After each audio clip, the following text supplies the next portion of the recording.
What's up, guys? It's Matt from RC Overload here, and I'm going to kind of do a little overview on the Hot Racing 90mm shocks, the internal spring shocks. The reason why I'm doing this is because I had a question be brought up earlier on last week asking, how I like these shocks, and overall I love the shocks. I think they're great. But there is two problems that I kind of ran into when installing these on my own Axle SCX10, and that's kind of what I'm going to go over with you guys today, is how to improve it and make it work better.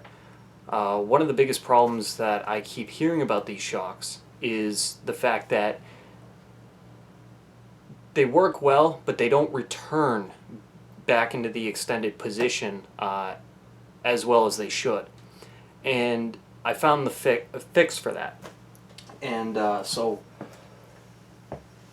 on these shocks, okay, and I'm going to tear it down a little bit here just so you guys can see how they work. On the cap, we have a little O-ring, okay. Inside,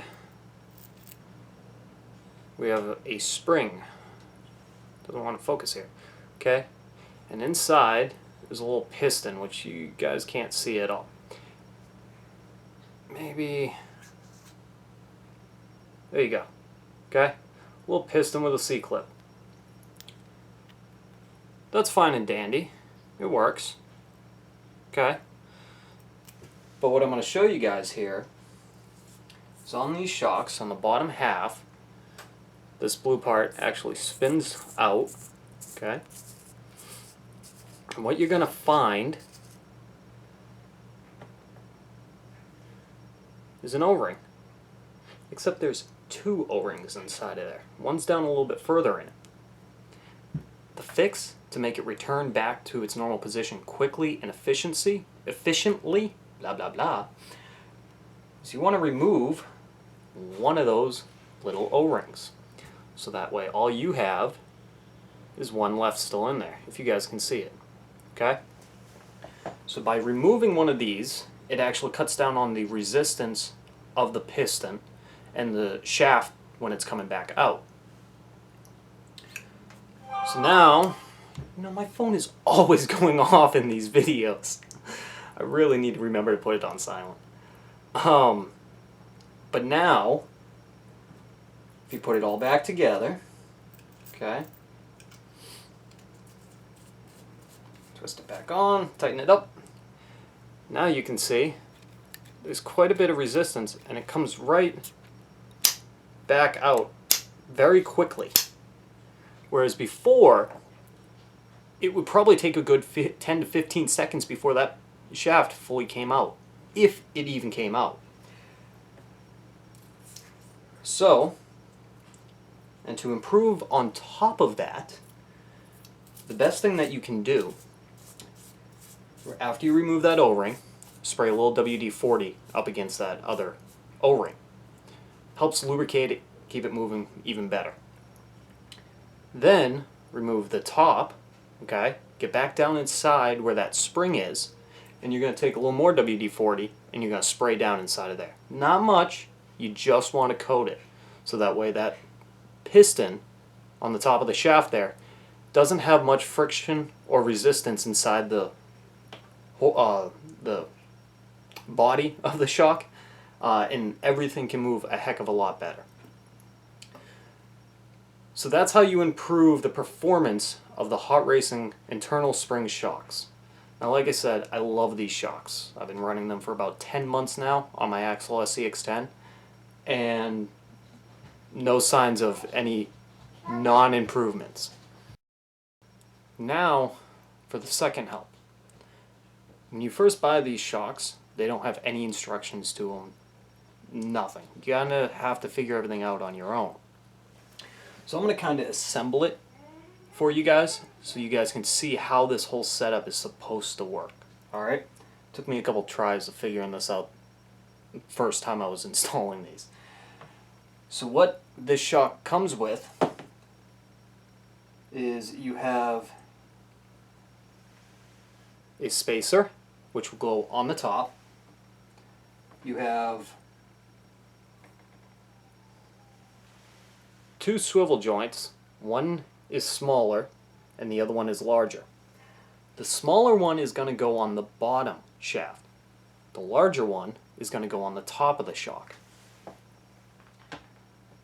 On top of that, you have four itty bitty little tiny, and I'll try to see if I can get it to show you guys, four itty bitty little tiny O-rings, okay?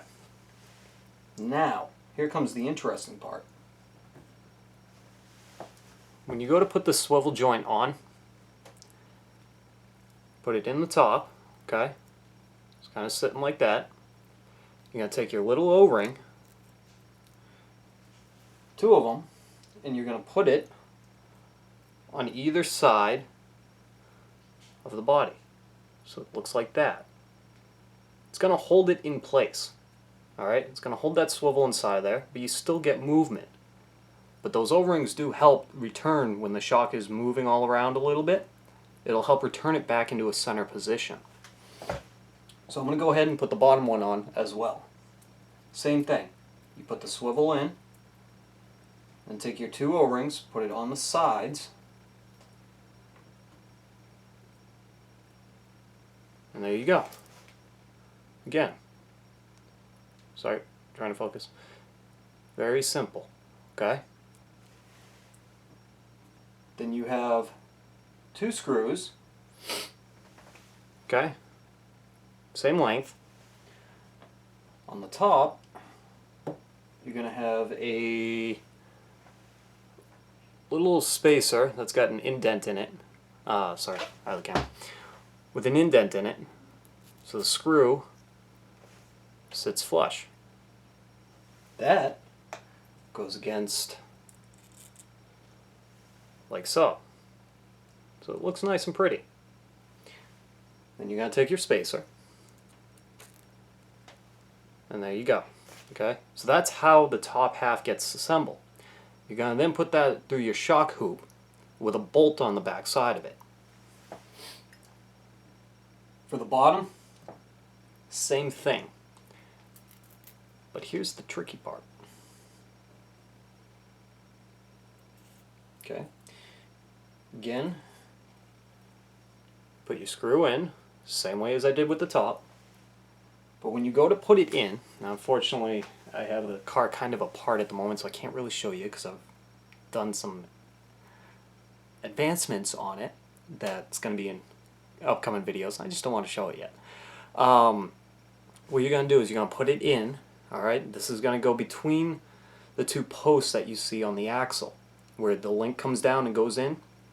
The thing is, though, that the space right in here, where the two O-rings are, is slightly larger than what the factory shock is. So you actually need to partially bend the plastic out a bit, push that in, and line everything up, you know, moving it around with your fingers, line it all up to get this, excuse me, to get that screw to go through. The tricky part is because that plastic doesn't want to bend on the axle where you insert the shaft area into, it gets to be a little difficult. It doesn't always line up. I haven't found an improvement on that. Maybe shim down one of the plastic swivels on the link. But it is going to be very tight, so be careful of that. Again, like I said, I've been running it for 10 months now. No problems. I haven't broken anything. Everything seems fine. It's just a tight fit when you go to put the bottom of the shaft on, this end, onto the axle housing. So there you guys go. That's how you install the Hot Racing internal shock springs. Okay, this is the 90mm version. So like I said, take out the O-ring out of the bottom, only leave one in there. WD-40 it, and you're good to go. Shouldn't have any problems, and they should last you, so far, 10 months. I'm hoping they'll last me even longer. Alright guys, so there's a little trick for you. Hopefully you guys learned something, and enjoy these shocks if you guys get it. Alright, see you guys later.